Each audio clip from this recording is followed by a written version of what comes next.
Onam special ഡ്രൈവിന്റെ ഭാഗമായി operation തണ്ടറിന്റെ ഭാഗമായി Valanchery കാവുംപുറത്തെ beauty പാർലറിൽ നടത്തിയ പരിശോധനയിൽ 3.2 ഗ്രാം മെത്താംഫിറ്റമിൻ പിടികൂടി. സംഭവത്തിൽ യുവാവിനെ എക്സൈസ് സംഘം അറസ്റ്റ് ചെയ്തു.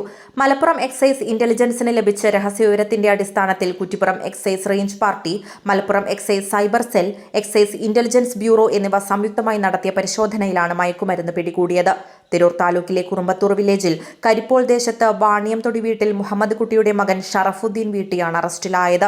ഓണത്തോടനുബന്ധിച്ച് വിൽപ്പനയ്ക്കായി സൂക്ഷിച്ച നിലയിലായിരുന്നു മെത്താംഫിറ്റമിൻ കണ്ടെത്തിയത്. മുടിമുറിക്കാനെന്ന വ്യാജേന ബ്യൂട്ടി പാർലറിൽ എത്തിയ ഇയാൾ കസ്റ്റമേഴ്സിനെ കാത്തിരിക്കുകയായിരുന്നുവെന്നാണ് എക്സൈസ് പറയുന്നത്. കുറ്റിപ്പുറം എക്സൈസ് ഇൻസ്പെക്ടർ മുരുകദാസിന്റെ നേതൃത്വത്തിലായിരുന്നു പരിശോധനയും അറസ്റ്റും. Assistant excise inspector grade Latheesh P, preventive officer Pramod P, excise intelligence bureau assistant excise ഇൻസ്പെക്ടർമാരായ Pragesh P, Ganesh K, civil excise ഓഫീസർമാരായ ഉണ്ണികൃഷ്ണൻ, അലക്സ്, വനിതാ civil excise officer Anu Narayanan, excise cyber cell civil excise officer Kammukutty എന്നിവർ പരിശോധനയിൽ പങ്കെടുത്തു. News desk D4 news.